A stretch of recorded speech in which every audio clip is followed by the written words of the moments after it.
Magandang umaga ulit mga ikan. Alas 9 ng umaga. Ito ang aking ginawa kaninang umaga. Naglipat ako ng petsay. Ayan. Mayroon pa ako isang kama.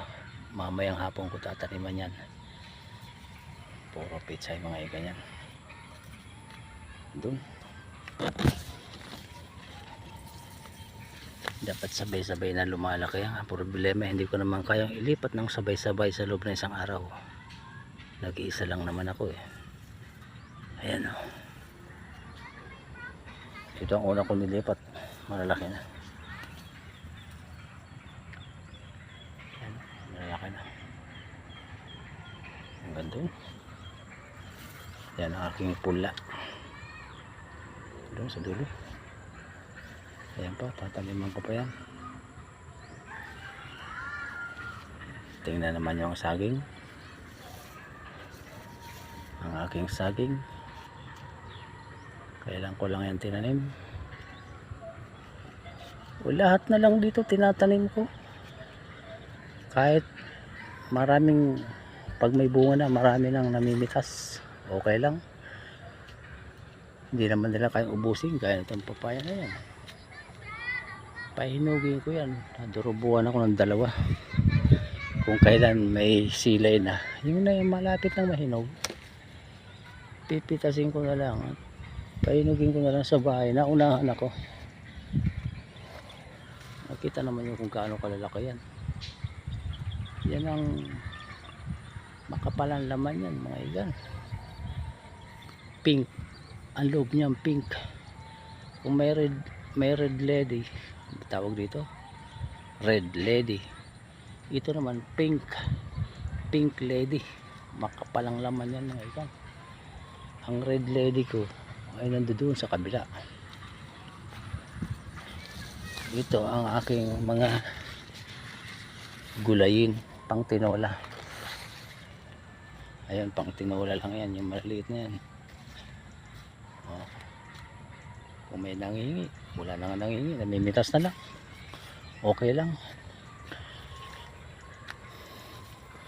Ayan o, ito ang aking red lady, binalot ko na. Malalaki yan.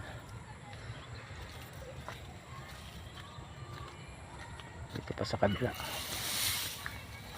red lady papaya. Lalaki yan.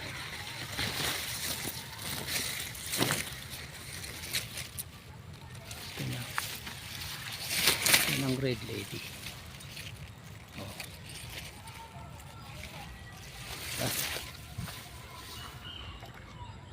May dragon fruits ako.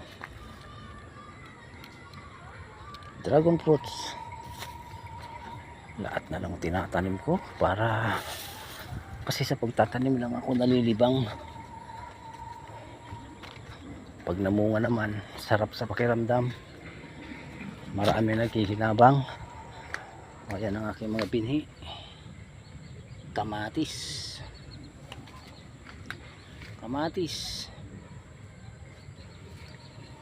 Malapit ko na ilipat yan. O tingnan naman nyo yan. Harvesting ko na yan. Harvesting ko na kaya. Baka maunahan ako ah.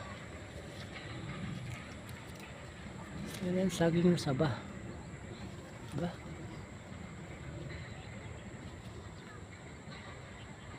Malapit na. Ang gulang na, malapit na mahinog. Harvesting ko na mamaya yan. Okay, magandang umaga sa iyo mga kaibigan, mga ka-reels. Panoorin naman nyo please. Pinakatulong nyo sa akin. Tulong-tulong tayo para umangat. Abay ako'y isang taon nang nagre-reels, hindi pa ako na-monetize. Ewan ko ba. Maraming salamat sa panonood.